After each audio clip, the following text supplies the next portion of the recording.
জন্য আমার বাচ্চারা ছাড়ে নাই, তাদেরকে এখন এখানে আইনা বিচার করবে। আমরা এটা সুস্থ বিচার চাই, তারপরে আমরা এখান থেকে লাশ নিয়ে যাবো। আমাদের বাচ্চাদের টাকার অভাবে মেরে ফেলছে, চিকিৎসা বিধি তাও চিকিৎসাও করে নাই, সাধারণ বেডে শোয়ায় রাখছে। ইমার্জেন্সি রুগী কেন সাধারণ বেডে শোয়ায় রাখবে?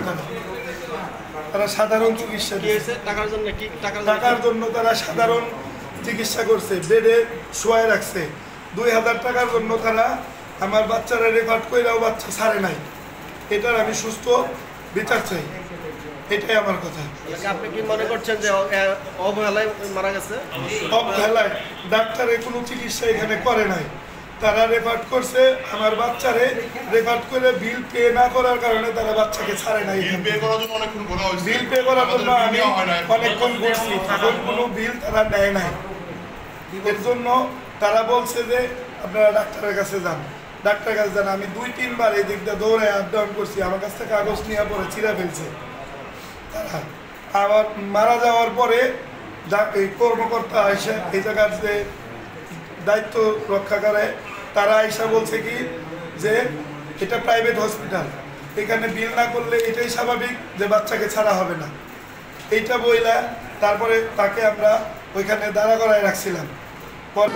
যে আসলে যে পরিবার তার বাচ্চা হারিয়েছে, এটা আসলে খুবই দুঃখের বিষয়। আমরা সংবাদ পেয়েছি 10:30টার সময়, আমরা ঘিওর থানার থেকে আমরা এসেছি এবং এসে আমরা বাচ্চাদের দিকে দেখেছি, তার পরিবারের লোকজনের সাথে কথা বলেছি। তারা আপনারা যেভাবে বলেছেন ওরকম একটা অভিযোগ তারা মৌখিকভাবে আমাদের করেছে। এটা একটা তদন্তের বিষয়, আমরা তদন্ত করে দেখছি। তদন্ত করে যদি অপরাধ প্রমাণ হয় সে ব্যাপারে অবশ্যই আইনগত ব্যবস্থা গ্রহণ করা হবে। আমরা আমাদের ঊর্ধ্বতন কর্তৃপক্ষ সহ আমাদের পুলিশ সুপার মহোদয়কে জানিয়েছি এবং সে বিষয়ে ওনার নির্দেশনা মোতাবেক সমস্ত কিছুর ব্যবস্থা গ্রহণ করা হবে। এটি মারা গেছে, আমি যেটা শুনেছি চিকিৎসা ঠিকমতো হয়েছে আর কি। চিকিৎসা রুগীটা রাতে আসে, রুগীর রাতে আসার পরে তারপর যথাযথ চিকিৎসা দেয় এবং নিউমোনিয়া, অক্সিজেন চলছিল, নিউমোনিয়াতে আক্রান্ত হয়, অ্যান্টিবায়োটিক দেওয়া এগুলো দেওয়া আছে। পরে সকালের দিকে রিফার করে, সকালের দিকে কেসটা রিফার করে। তারপরে ওই যে বোধহয় কিছু টাকা পাওনা ছিল, নিয়ম আছে যেটা, সে পাওনার টাকাটার জন্য হয়তো বলছে। এক্ষেত্রে আমাদের কিন্তু এই সামান্য টাকার জন্য আমাদের এই প্রতিষ্ঠানে কোনো সময় ধরনের কোনো কিছু ঘটনা রেকর্ড হয় না। আমরা অনেক রুগীকে বিনা পয়সা চিকিৎসা করি। এটা হলো বড় কথা।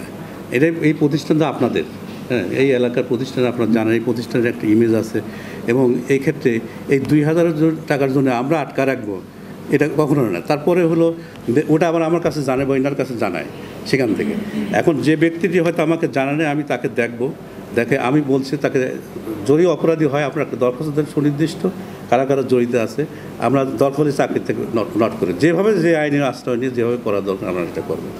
আমি দুঃখিত, কারণ এই বাচ্চাটা আমাদের সন্তানের মতো, তাই না? এই বাচ্চাটা ফিরে পাওয়া যাবে না। আমি দুঃখিত এবং তারপরও বলছি যে যারা দায়ী কিছু ত্রুটি থাকে কিনা সেটা আমি তদন্ত করে অর্ডার থাকি। আমার এটা দায়িত্ব, আমি দেখতেছি আর কি। আপনারা এটা নিয়ে মন খারাপ করেন না, অত উত্তেজিত হবেন না।